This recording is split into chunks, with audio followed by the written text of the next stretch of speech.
wartime as a soldier is completely different to being peacetime as a soldier. Wartime, I was told to do something and I did it without question. If the sergeant says jump, I said how high. If he said dig a hole 5 foot deep, I would build one 10 foot deep if he said so. But it was just a bit of an experience in my lifetime. I did exactly as I was told. I was a soldier. I had little choice. Yes, I did volunteer. But the reason why I volunteered is this. One, you had a choice. No, you didn't have a choice. The government put you either in the army, the navy, the air force, or the coal mines. And I was terrified of coal mines. I did not want to be put down a coal mine. And so I thought the best thing I can do is join the army myself. So with a friend of mine, we went to Newcastle City Road, where there was a recruiting office. And I said to the recruiting sergeant, my mate here want to join the Northumberland Fusiliers. And he said, why? I said, because the Northumberland Fusiliers is our regiment. And I said, and that's where we want to go. He said, I'm very sorry, boys, we've got no vacancies for the Northumberland Fusiliers, and that was 1942, by the way. And so we came out of the office, we were standing at the bottom of the stairs, and over at the top of the stairs was a notice, RAF. And I said to me mate, we'll be fighter pilots. And we went back in the office and said, we're going to be fighter pilots. He says, I'm sorry, but he says, I've got a couple of places here for the Northumberland Fusiliers. He says, you like them, I'll give you them. I said, that'll do me fine. And so we joined the Northumberland Fusiliers on that day. I don't know, but a bit of time went by, and then we were sent down to the Dale, Chester Barracks, down in Cheshire. And we got there, and as we got out of the station, a military policeman saw us because we were in our Home Guard uniform. And he asked what we're doing without gaiters on and why we didn't have all our equipment. And we explained we've just come to join the army. So we went to the Dale in Chester and we started our army training. From there I went up to Scotland. I went to other places. I was at Newcastle, Hexham, various places. But we did a bit of training, and then one day we were in Scotland, we were sent down to Glasgow.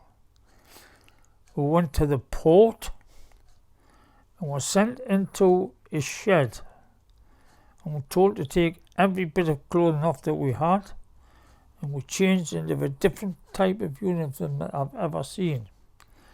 We wore a helmet called a topi. I don't know if anybody knows what a topi is, but it's the type of headwear that they wore in India. Anyway, after we got all changed into the different type of equipment from normal army khaki, we marched down the quayside onto a ship. This took quite a bit of time.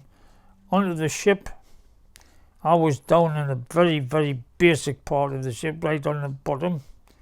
So a lot of it is from stories that was told to me. We sailed down the Atlantic. As far as I'm concerned, I did not know where we were going. But we apparently turned left into the Mediterranean. And the next thing I knew is when I landed in Algiers. Algiers was the beginning of the war as far as I'm concerned. From there, we went and did various jobs that we were told to do, and then they were short of drivers.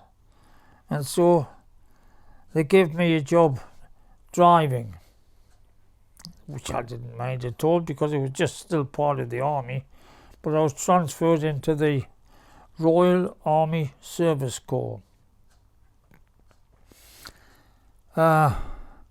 We delivered guns, ammunition, food, clothing, men, anything else you can think of, to wherever we were told to go. So I drove down into Gaddafi country, and the areas around about Algiers. And then from there we went over to Italy, near Naples. We were put in kind of a shed, a barn or whatever it was. And whilst we were there for a few days, Mount Vesuvius erupted. And I could see it out of my window. But the army decided it was so dangerous, they shifted all out and took it elsewhere. From there we moved forward towards Rome, which was what we really wanted to do. There was Americans by then. And we got as far as Monte Cassino. And that was a stopping point. If you don't know Monte Cassino, it's a big valley. The sea is on the left side. There are mountains and valleys on the right side. And in between is Monte Cassino. And the monastery was on the top. And then there was nothing but Germans. And fighting the Germans that particular time were the Polish troops who took a big hammering. But we came up to help them. It meant that a lot of our men were killed there. I'll repeat what I've already said. There was 50,000 men killed at the Battle of Monte Cassino compared with other battles that took place during the war. From there we went forward to Rome and then started to spread out from there across Italy, and I ended up in a town called Klagenfurt in Austria.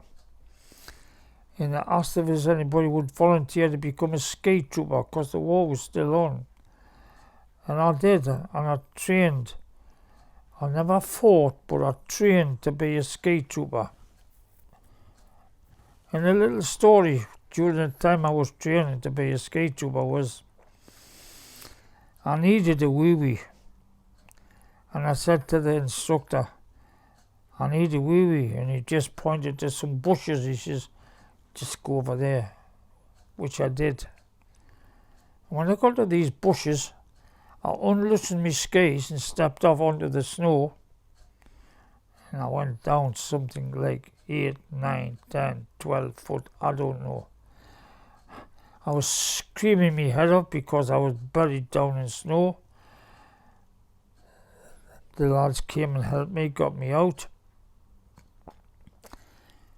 And I was saved. About 2 days later, the ski master came to me and he said, I'm sorry, I didn't realise they were not bushes. They were the tops of 30-foot trees.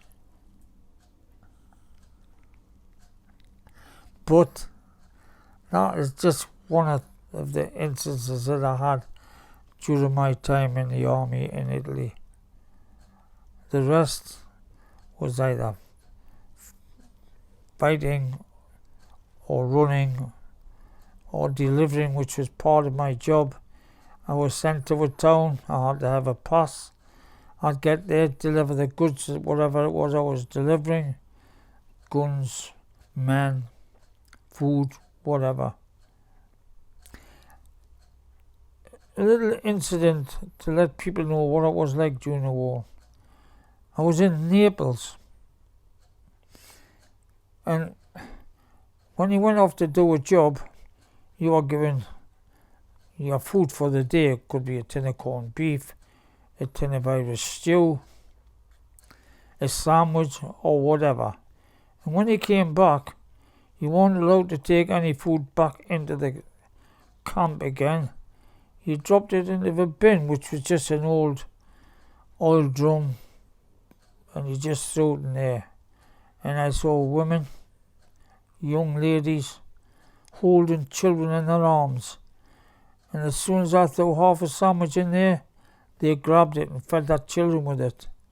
A cigarette end that was dumped on the side of the road, they picked it up and either smoked it themselves or dumped it out and took it home for their husbands to smoke.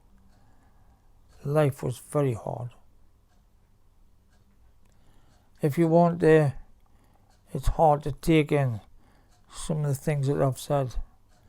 But be real or not, I was there. They're all true. When the war was coming to an end, we did not know that it was coming to an end, but eventually when word got through to us that the war was finished, I was stationed in Klagenfurt in Austria because we were moving up in Europe to get behind the Germans, but it wasn't necessary. And so I ended up, as far as the war was concerned, in Austria.